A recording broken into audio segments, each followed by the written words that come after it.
Assalamualaikum warahmatullahi wabarakatuh. Salam sejahtera untuk sobat desa di mana saja berada. Kembali kita berjumpa di ruang cakap SDGs Desa. Kita makin cakap, desa makin mantap. Tak terasa sudah begitu lama ya, sobat desa kita tidak bertemu di ruang udara. Kita kembali bertemu dan bincangkan apa yang menjadi persoalan desa, apa yang menjadi tugas-tugas teman-teman tenaga pendidikan profesional desa, dan juga akan menjadi kebutuhan desa serta masyarakat desa. Topik kita pagi ini mendiskusikan soal bagaimana kita atau teman-teman pendamping itu bisa mengisi APB Desa 2023 melalui dashboard MonFDD sesuai dengan Permen Desa dan Permendagri. Kita pagi ini Pak Panofik, atau selama ini kita kenal dengan Gus Ivan, Kepala BPI Kementerian Desa dan BDTT. Sambil menunggu beliau hadir di ruang ini, mungkin menjadi sebuah kerinduan bagi kita semua, bagaimana teman-teman kita semua bisa saling belajar, saling isi, dan saling berbagi, sharing pengalaman, sharing pengetahuan di forum yang luar biasa ini. Mungkin pagi ini kita akan memperbincangkan soal MonFDD ya, Gus Ivan ya. Iya, iya. Nah, teman-teman seluruh tenaga pendamping profesional itu bisa mengupload apa yang menjadi data dan informasi terkait dengan pembangunan desa, sehingga masyarakat luas bisa juga mengikuti dan melihat serta mengetahui apa yang terjadi sesungguhnya di desa terkait dengan pembangunan desa. Mungkin kami persilakan waktu dan tempatnya, Gus Ivan. Terima kasih. Jadi mohon dibuat co-host Ustadz untuk Mas Ibnu Munandar. Nanti beliau yang menyampaikan secara teknis. Saya akan sampaikan di awal sebagian, karena sebagian juga sudah disampaikan melalui WA Group ya. Jadi kalau kita lihat lebih lanjut, sebetulnya apa yang terjadi setelah 2 tahun SDG desa itu dilaksanakan. Jadi kalau saya memberi gambaran di depan, ini channel langsung dari BPI, Kementerian Desa, BDT, dan Transmigrasi, karena setelah tim kami datang ke lapangan dan kemudian mengetahui bahwa ada peran yang sebetulnya bisa dijalankan, ditambah perannya Kementerian Desa, terutama untuk mempercepat peningkatan kapasitas warga desa, pemerintah desa, pendamping desa, dan seluruh pegiat desa. Tentu saja model peningkatan kapasitas tidak seperti bank gitu, yang kalau menurut Paulo Freire itu seakan-akan yang satu lebih mampu dari yang lain, tapi lebih berupa dialog. Gitu. Karena itu kita menggunakan istilah bercakap-cakap daripada mengatakan dialog yang memang berasal dari bahasa dan tentu saja sekaligus budaya dari luar. Bercakap-cakap itu lebih Melayu itu, ya. Jadi lebih menggunakan budaya dan konteks dari Indonesia. Sejauh ada konteks Indonesia, kita gunakan itu. Tapi kalau tidak ada ya nggak masalah juga. Kita ambil konsep-konsep dari negara lain seperti itu. Nah, karena itu ketika bercakap-cakap ini yang dilakukan adalah pola saling belajar gitu. Karena nanti suatu ketika kita akan mencoba mencek neuroscience terbaru yang berguna untuk desa. Nah, apa yang akan kita percakapkan dalam konteks ini adalah yang pertama bagaimana desa membangun. Sudah pasti itu. Kemudian bagaimana budaya desa itu terus berkembang. Karena kata-kata membangun itu seringkali kemudian ditafsirkan hanya kuantitatif, kemudian hanya berasal dari luar, bukan berasal dari dalam, dan sebagainya. Itu pola-pola lama yang kita sering sebut developmentalism gitu, tapi pola yang baru sudah belajar jauh daripada itu. Kemudian bagaimana memberdayakan desa. Jadi memberdayakan pun bukan berarti bahwa ada yang lebih punya power sehingga menggunakan itu untuk empower dari pihak lain. Tapi sebetulnya saat ini yang sudah sama-sama diketahui, sebetulnya tiap pihak punya power, tapi power itu baru muncul pada saat ada interaksi. Nah, bercakap-cakap seperti inilah pola interaksi itu sehingga power dari semua pihak, kekuatan dari semua pihak itu kemudian muncul. Kemudian data desa. Kenapa kita penting melakukan ini? Karena sekarang mau tidak mau, meskipun ini bersifat kuantitatif, lebih banyak kuantitatif, ya harus dikuasai juga oleh desa. Dan terutama karena desa sendiri sudah punya data yang banyak. Dan itu penting bagi desa untuk mengetahui. Kiranya nanti minggu depan kita akan mulai membicarakan kekayaan data yang ada di desa, di dalam desa sendiri. Kemudian proses perencanaan desa, ini karena dalam waktu dekat misalnya, Kementerian Desa akan menerapkan di 220 kabupaten itu bagaimana kalau istilah saat ini masih disebut sekolah lapang ya. Tapi intinya bagaimana menggunakan data untuk perencanaan desa. Jadi makanya kita perlu mengetahui lebih dulu tentang hal ini. Kemudian melihat hasil-hasil dari membangun desa, karena tanpa melihat itu klaim bahwa 91% pemerintahan di level terbawah yang langsung berhubungan dengan masyarakat itu adalah desa, itu nggak akan muncul kalau hasil-hasil dari desa yang membangun ini nggak muncul. Tentu saja kita akan belajar juga tentang pandangan berbagai pihak, baik di dalam desa, para pendamping, para kepala desa, sekretaris desa, perangkat desa, maupun pihak-pihak di luar desa. Dan terakhir adalah tentang kebijakan-kebijakan desa yang turun dan kemudian berkembang sesuai dengan konteks desa. Nah, untuk SDGs sendiri sudah sampai mana? Ini dipisahkan antara yang pihak-pihak yang perlu mengisi data. Maka di situ ada dashboard SDGs Kemendesa Go.id. Ini hanya untuk keperluan mengisi data.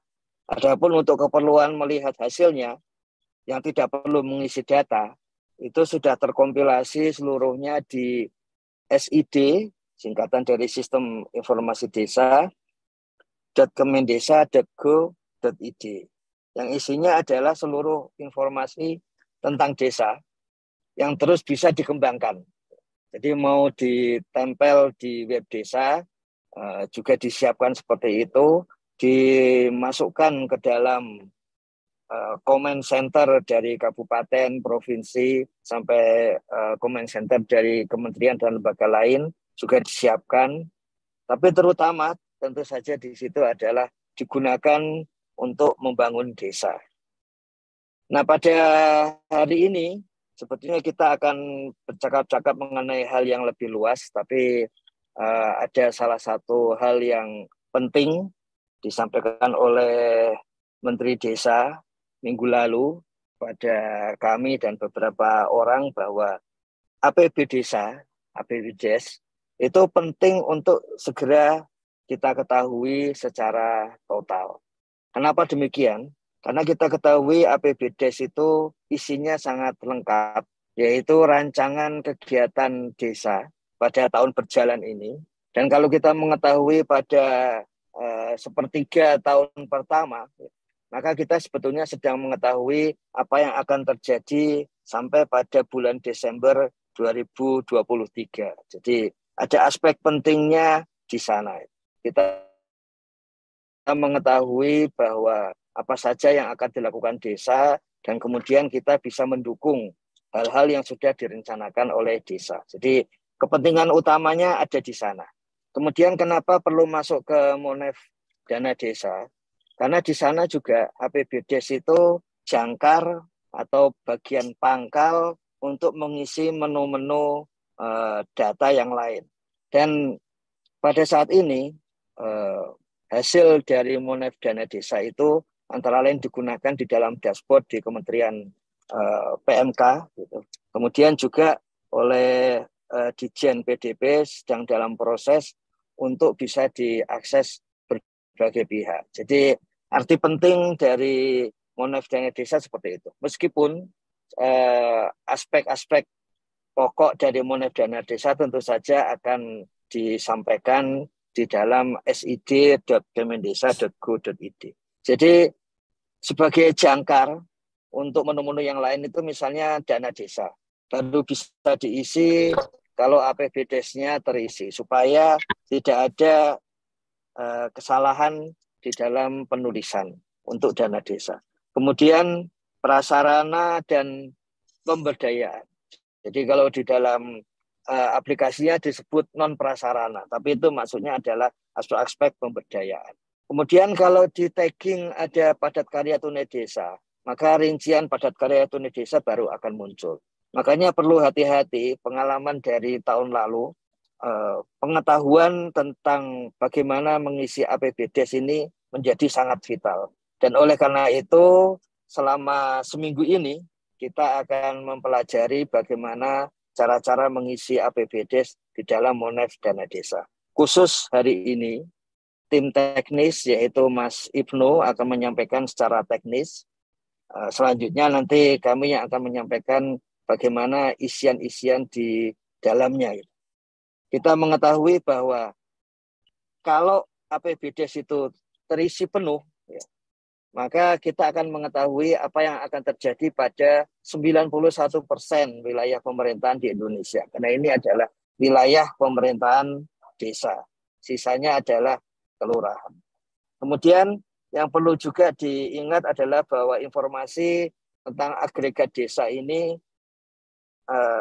bisa diakses oleh publik, sehingga publik juga bisa merasakan bagaimana desa itu selalu menggeliat dan selalu membangun dirinya sendiri. Ada aspek yang penting, yang menarik.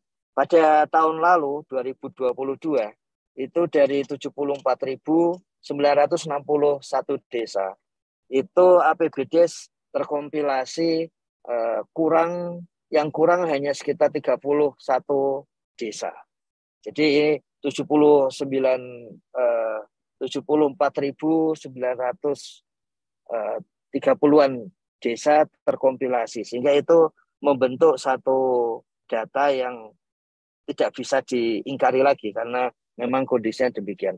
Nah, yang paling penting di sini yang perlu ditegaskan adalah tagging dari APBDes. Setelah input, kemudian tagging.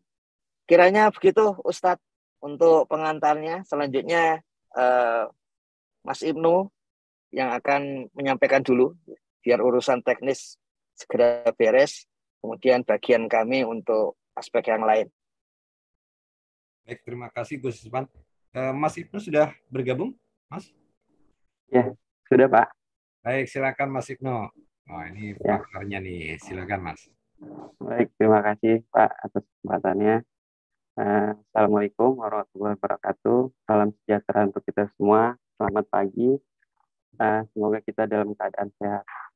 Perkenalkan, saya Ibnu Munandar sebagai tim teknis dalam aplikasi Monef DD. Nah, pada kesempatan ini saya ingin berbagi cara untuk pengisian APBDes 2023 pada aplikasi Monef DD.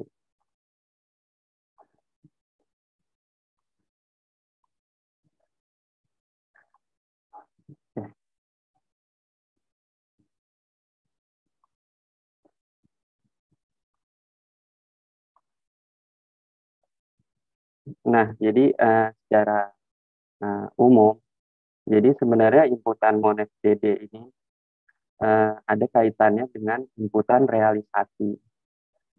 Nah, untuk perbedaannya antara tahun lalu dan tahun ini, untuk taggingnya itu, kita lakukan tagging untuk semua sumber dana. Jadi perbedaannya di tahun lalu hanya 2 sumber dana, yaitu SPD dan DDF. Nah, untuk sekarang strateginya adalah untuk semua sumber dana. Dan berikutnya adalah perbedaannya pada prioritas penggunaan dana desa 2023. Itu berdasarkan Permendes nomor 8 tahun 2022. Gitu. Jadi ada dua perbedaan gitu. Nah, untuk kaitannya, jadi setiap kali kita menginput APBD, maka otomatis kegiatannya akan berpindah pada realisasinya. Jadi untuk pemisahan inputan dari APBD itu ada dua sumber dana, DDS dan SDD yang dipisahkan ke inputan realisasi. Dan struktur belanja, dan strukturnya yaitu belanja dan pengeluaran pembiayaan. Nah, untuk SAPRA sendiri, jenis kegiatannya itu, kalau kita pilih di APBD, itu pilihannya PKTD ekonomi produktif, PKTD infrastruktur produktif, SAPRAS non PKTD. Dan untuk non SAPRAS sendiri, jenis kegiatan yaitu non SAPRAS non PKTD. Jadi sekarang ini sudah sinkronis, jadi antara APBD dan SAPRAS maupun non SAPRAS. Jadi ketika ada perubahan di APBD untuk kegiatannya, misal Bapak Ibu menghapus maupun menambah, maka secara otomatis jika sumber dana DDS maupun SDD akan menyesuaikan dengan realisasi kegiatannya, SAPRAS maupun non SAPRAS. Nah, kira-kira seperti itu untuk rincian APBD-nya. Nah, selanjutnya saya coba jelaskan mengenai aktivitas berdasarkan peran. Jadi, untuk melakukan posting APBD maupun input itu dilakukan oleh PLD maupun PD. Gitu. Dan juga bisa dilakukan oleh kabupaten provinsi. Gitu. Nah, misalnya untuk input posting dilakukan oleh PLD, maka approval-nya itu dilakukan oleh PD. Dan jika terjadi kekosongan pada PD, maka kabupaten juga dapat melakukan proses verifikasi ataupun approval.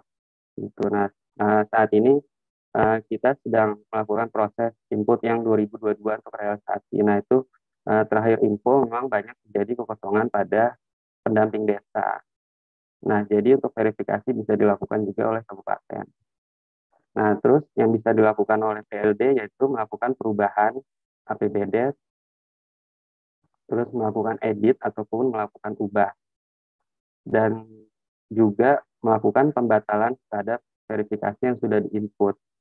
Tapi selama verifikasi tersebut belum disetujui oleh PD maupun kabupaten. Gitu. Nah, jadi misalnya Bapak Ibu sudah menginput APBD, namun belum diverifikasi, jika ada kesalahan data maupun ingin diperbaiki, maka bisa dilakukan pembatalan.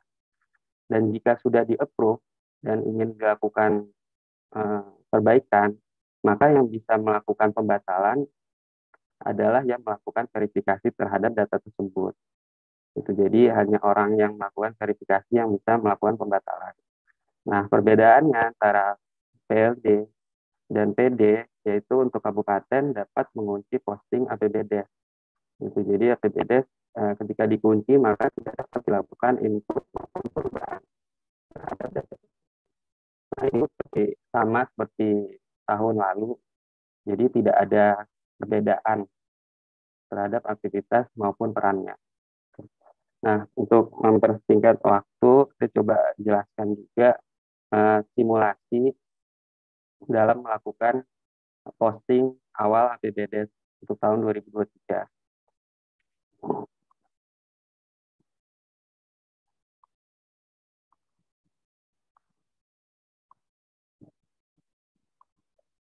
Baik.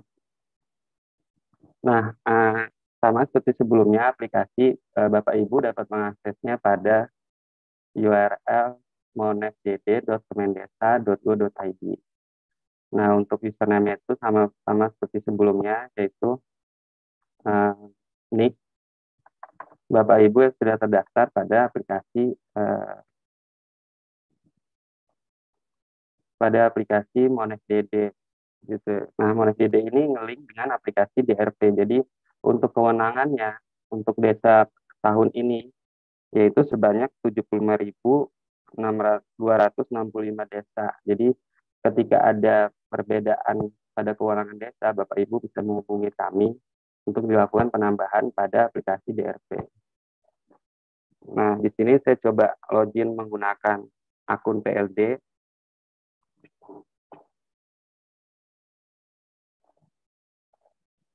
Nah, untuk menu APBDes 2023, Bapak Ibu tinggal klik yang di APBDes. Nah, untuk saat ini, untuk default tahunnya, di sini sudah langsung filtering berdasarkan tahun sekarang, 2023. Jadi ketika Bapak Ibu ingin memperbaiki maupun menginput tahun lalu, itu bisa pilih untuk filter tahunnya di sini. Itu, nah, untuk melakukan input, dapat mengklik pada tab progress, lalu melakukan posting APBDes awal pada tombol aksi. Nah, di sini sama seperti sebelumnya, Bapak Ibu bisa mendownload contoh template APBDes-nya di sini dan mengklik link di sini.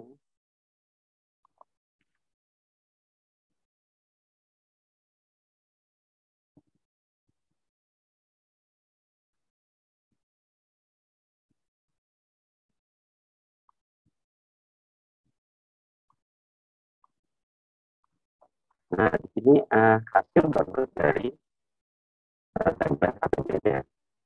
Nah, ini sama seperti tahun sebelumnya, yaitu untuk kode rekening di sini, untuk pendapatan maupun belanja, itu berisi 4 digit ya.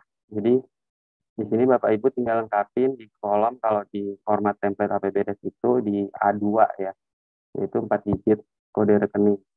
Jadi, ketika kita input 3 digit maupun 4 digit, ini bisa diterima oleh aplikasi. Nah, di sini sudah ada contoh ya, contoh simulasi untuk kegiatannya. Dan terus untuk pendapatannya, Bapak Ibu bisa mengisi 3 digit kode rekening, yaitu untuk A1 pada APBD. Nah, ini terakhir untuk kegiatan realisasi, di sini Bapak Ibu bisa pecah kegiatannya. Di sini kita kasih contoh. Misalnya asalnya satu kegiatan dengan 2 sumber dana. Nah, itu dapat dipecah gitu dengan 2 sumber dana. Gitu, misalnya DDS dan PAD. Kalau misalnya asalnya dari satu kegiatan. Jadi, kapan diperlukan untuk inputan di APBDes-nya, karena kegiatannya akan relate juga dengan jika ada tidak kegiatan lain dari satu kegiatan ini, Bapak Ibu bisa melakukan input kegiatan pada penempatan maupun penempatan. Tetapi untuk perbedaan di APBD, kalau misalnya ada satu kegiatan itu. Selanjutnya untuk proses upload itu sama, saya coba simulasi, jadi biar mempercepat waktu, saya coba sisakan 2 kegiatan saja.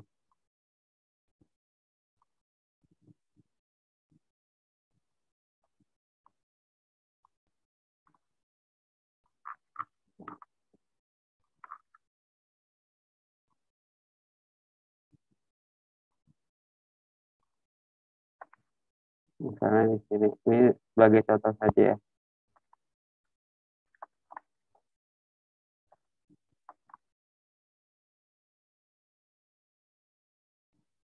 Nah, oke.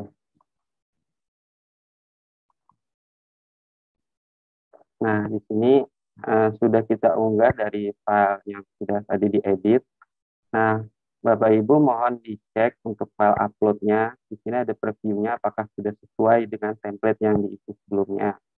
Nah, untuk tagging untuk tahun ini, kalau 2 tahun lalu kan hanya sumber dana SBD dan DDS. Nah, untuk sekarang untuk semua sumber dana harus di tagging. Nah, ini perbedaannya adalah di Permendes 8 2022. Nah, ini dapat kita pilih.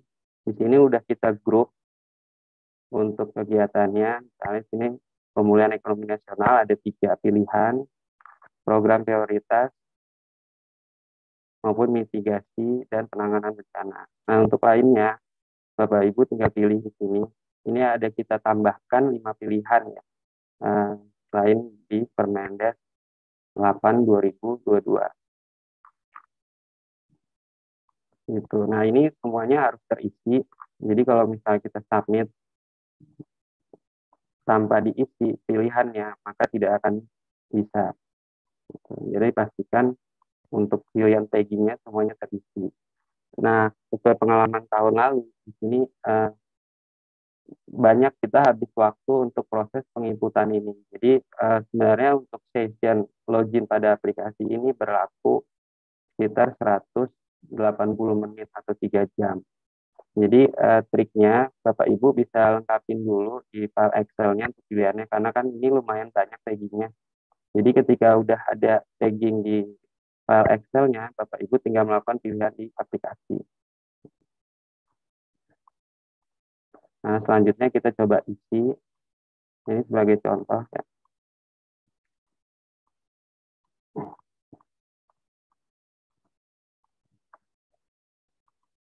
Oke, coba kita submit.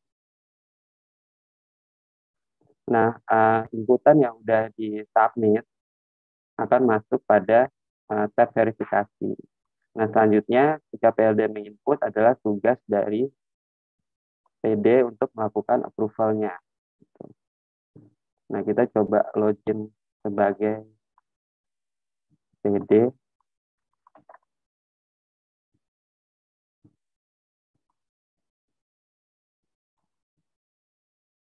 Nah, pada tab verifikasi pendamping desa, saya melakukan klik verifikasi di sini. Nah, jadi kegiatan yang diinput oleh PLD dapat dilihat histori datanya di sini. Dan dapat dilakukan persetujuan jika data sudah valid.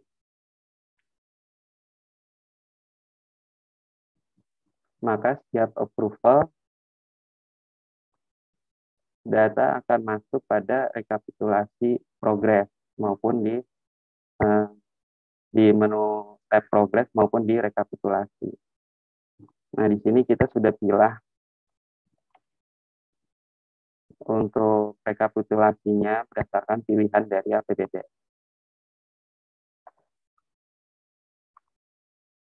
Nah, selanjutnya untuk proses ubah APBD maupun posting perubahan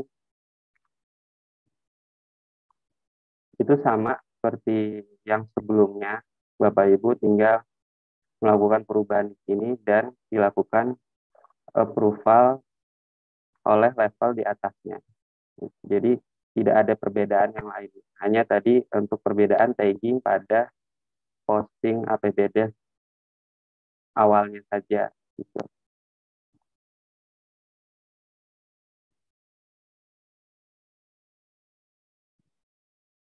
Nah, di sini ketika di input APBD untuk realisasinya akan sudah otomatis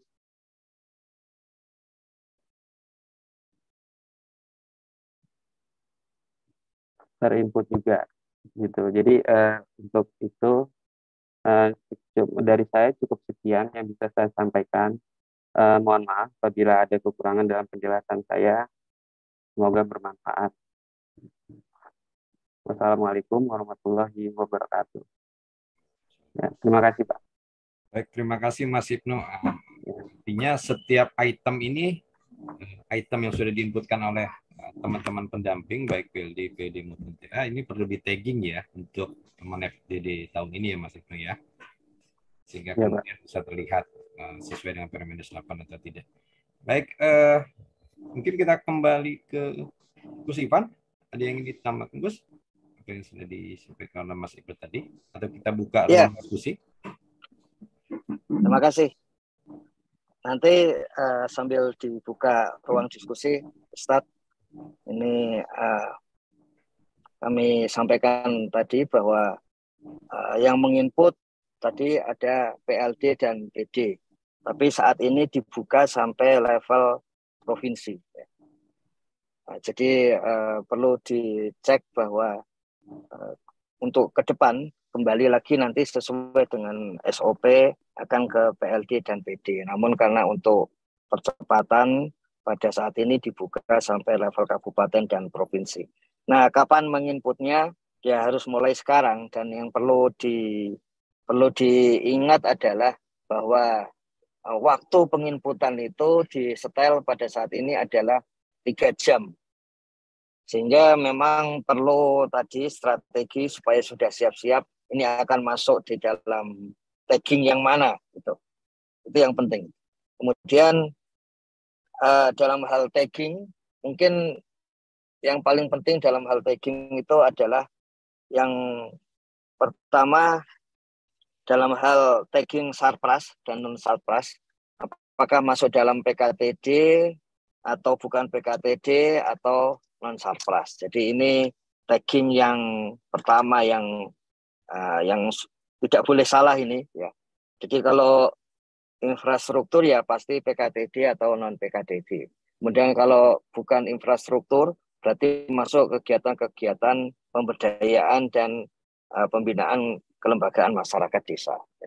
Kemudian dalam hal Permendes ini yang berbeda dari tahun lalu karena sesuai dengan Permendes yang terbaru. Maka di situ ada BUMDesa ini untuk yang langsung berhubungan dengan BUMDes. Kemudian desa wisata yang langsung berhubungan dengan desa wisata. Dan usaha ekonomi produktif lain ini adalah selain BUMDes. Ya, jadi nanti kalau ada selain BUMDes masuk ke usaha ekonomi produktif yang lain. Gitu. Kemudian program prioritas nasional itu pendataan untuk SDG desa dan untuk IDM. Jadi pendataan untuk SDG desa dan untuk IDM. Bagaimana kalau pendataan yang lain kita tetap letakkan di data SDG desa dan IDM. Kemudian untuk ketahanan pangan, untuk stunting, untuk SDM desa. Apa saja untuk SDM desa? Kita mengetahui untuk PAUD, ya. Kemudian untuk perpustakaan desa, kemudian untuk pelatihan yang ada di desa, seperti itu. Kemudian untuk peningkatan partisipasi masyarakat. Ini mencakup kalau ada gotong royong dan sebagainya. Kemudian untuk layanan kesehatan.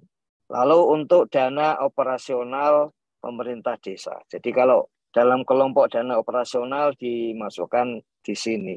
Kemudian untuk penanggulangan kemiskinan dan BLT dan desa.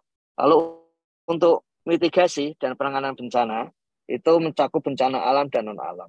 Nah, tambahannya adalah karena yang di tagging sesuai arahan dari Menteri Desa, PTD dan Transmigrasi bahwa tahun ini taggingnya adalah APBDes, bukan tagging dana desa saja.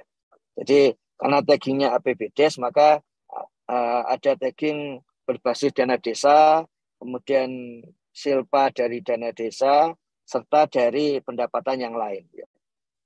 Pendapatan desa yang lain. Makanya di sana ada tambahan tagging untuk gaji dan tunjangan kepala desa, gaji dan tata ruang untuk administrasi desa yang lain. Kalau sulit untuk menempatkannya, maka diletakkan kepada lainnya. Yang perlu diingat adalah bahwa lainnya itu secara statistik yang paling bagus tidak lebih dari 16% atau katakanlah 15% ke bawah. Jadi itu hal-hal yang mungkin penting untuk saat ini, Ustadz. Ya. Untuk waktu yang tersisa, boleh kita tanya jawab, Ustadz. Lainnya nanti masih ada waktu besok sampai Jumat. Siap. Terima kasih, Ustadz. Gus Ivan, ini sepertinya teman-teman juga banyak yang ingin menggali nih. Mungkin mengingat waktu kita persilakan ada Bung Franky dari NTT nih, Gus Ivan. Silakan Bung Franky. Baik, selamat pagi Pak Ivan, Bang Sam, dan juga teman-teman sekalian. Saya langsung saja ke pertanyaan. Ini mungkin teknis ke Mas Ibnu. Untuk kelihatannya itu data APBDes itu belum ada koneksi dengan data realisasi, karena yang terbaca di menu realisasi itu masih APBDes awal, Gus. Masih APBDes awal, bukan APBDes perubahan. Padahal posting APBDes perubahan itu sudah dilakukan di Monef. Itu untuk 2022 dan juga 2023. Tadi malam saya coba untuk posting salah satu APBDes desa yang sudah ada di Monef untuk 2023. Saat saya lihat ke menu realisasi pun kegiatan-kegiatan yang lain tidak terbaca, karena apakah pemecahan untuk Mas Ibnu, apakah pemecahan kegiatan itu hanya berdasarkan sumber dana saja, ataukah satu sumber dana juga bisa dipecah? Contohnya karena di pelayanan posyandu itu ada beberapa kegiatan, ada insentif kader, ada PMT, lalu ada insentif KPM. Biasanya itu kami pecah per paket, jadi insentif kader posyandu satu paket sendiri, PMT satu paket sendiri. Itu di Monef itu dibuat dua paket dengan kode rekening yang sama. Di APBDes-nya itu terbaca, tapi di menu realisasi itu hanya satu saja yang terbaca. Jadi apakah kalau memang seperti itu di menu realisasi dia tidak baca pemecahan paket itu yang kok sama kode rekening dan sama sumber dananya itu, apakah harus digabung kembali seperti itu? Yang menjadi concern saya adalah ya sementara ini karena informasinya cut off realisasi 2022 itu tanggal 13 hari ini, tapi ada kegiatan yang di APBDes perubahan itu belum terbaca di data realisasi, sehingga kami belum bisa melakukan inputan realisasinya. Karena yang terbaca itu masih APBDes awal, APBDes perubahan belum terbaca itu. Terima kasih pertanyaannya, sama-sama. Baik, terima kasih Gus Franky. Silakan mungkin Pak Gus Ivan atau Mas Ibnu mungkin Ya. biar urusan Baik. teknis selesai hari ini. Ya, terima kasih. Pak Franky, untuk pemecahan dua paket, kalau misalnya kode rekening sama dengan sumber dana yang sama, itu akan terbaca satu, Pak, di realisasinya. Jadi sebenarnya kita mengunci di kode rekening dan sumber dana itu. Nah, kecuali kalau memang sumber dananya berbeda, itu maka akan masuknya juga berbeda di realisasi. Kalau misalnya satu DDS, satu SDD, maka dengan kode rekening yang sama ada dua kegiatan di APBDes, akan masuk juga dua kegiatan. Jadi kalau kode rekening sama, sumber dana yang sama, misalnya SDD, ada dua gitu, maka yang terbaca cuma satu gitu. Nah, untuk paket tersebut bisa dilakukan pemecahan di sub kegiatan di realisasinya gitu, Pak, kira-kira. Itu. Nah, untuk tadi untuk yang APBDes perubahan maupun awal, sebenarnya perlakuan di aplikasi sebenarnya sama, Pak. Jika dilakukan perubahan maupun posting APBDes awal, itu seharusnya masuk gitu. Nah, kalau misalnya kondisinya sekarang tidak masuk, coba kami perlu melakukan pengecekan lebih lanjut, Pak, gitu. Ini khusus yang NTT ya, Pak? Untuk semua atau untuk beberapa desa saja, Pak?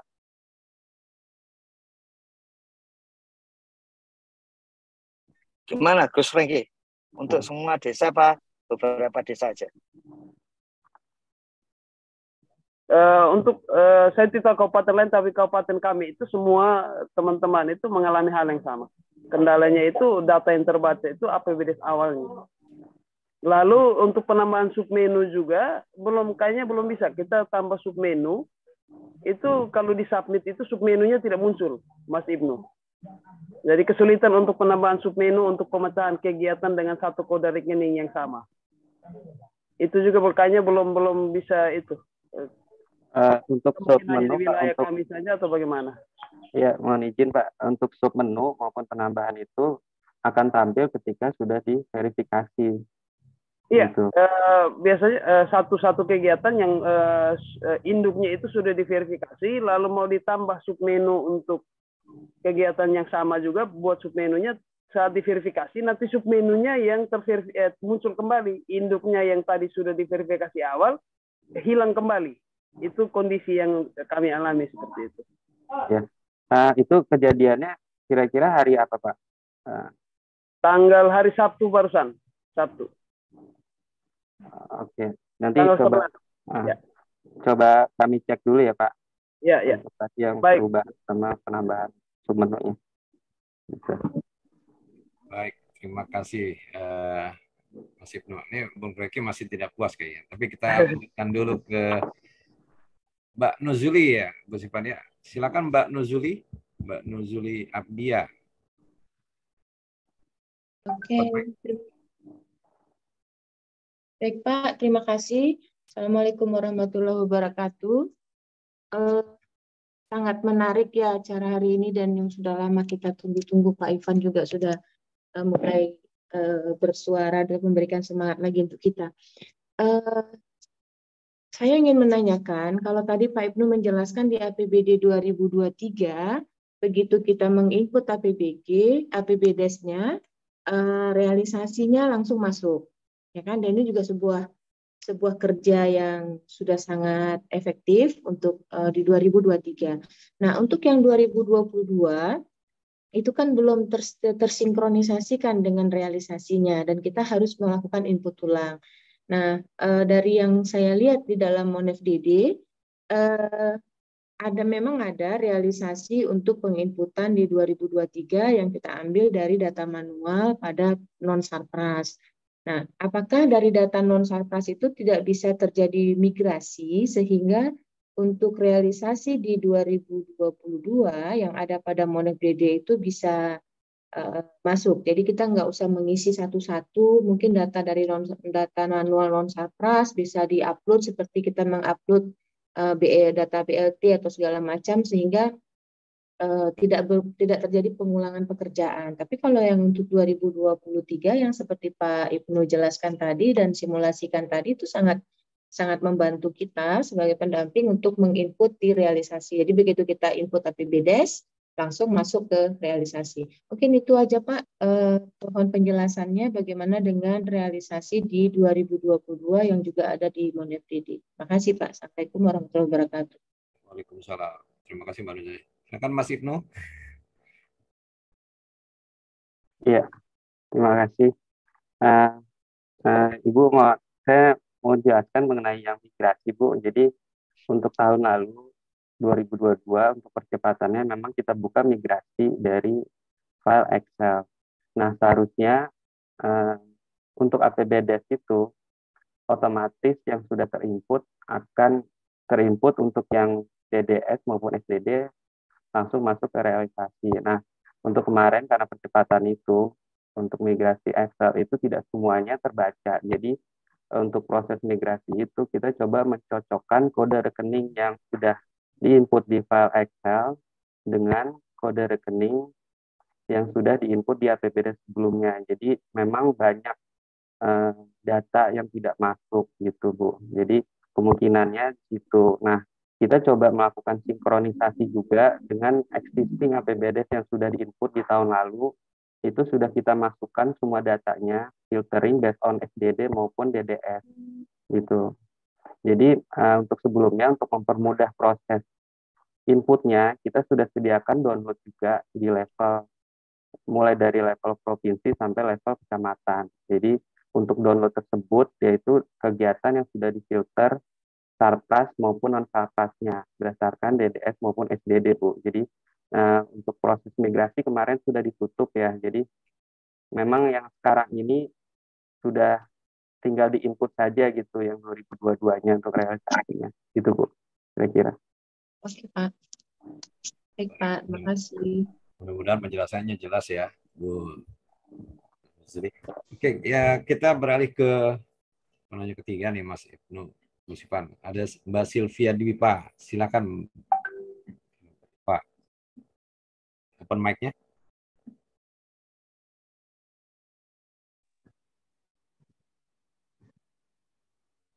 Assalamualaikum warahmatullahi wabarakatuh. Waalaikumsalam. Ya, seiring apa yang disampaikan oleh Pak Fengki dari NTT tadi, ini khusus kepada Mas Ibnu barangkali, terkait dengan MonFDD realisasi kegiatan tahun 2022, itu saya sudah lakukan sudah berhasil sampai submit itu untuk penambahan menu untuk penambahan kegiatan, akan tetapi itu tidak tampil pada realisasi kegiatannya itu, Pak. Itu gimana kira-kira, Pak? Mohon penjelasannya. Mungkin perlu penegasan ulang kembali untuk tahun 2023 nanti untuk kode rekening yang sama itu kita tambahkan rincian kegiatannya apa memang satu rekening saja, kemudian di realisasi kegiatannya kita tambahkan kegiatannya atau seperti apa? Mungkin itu saja.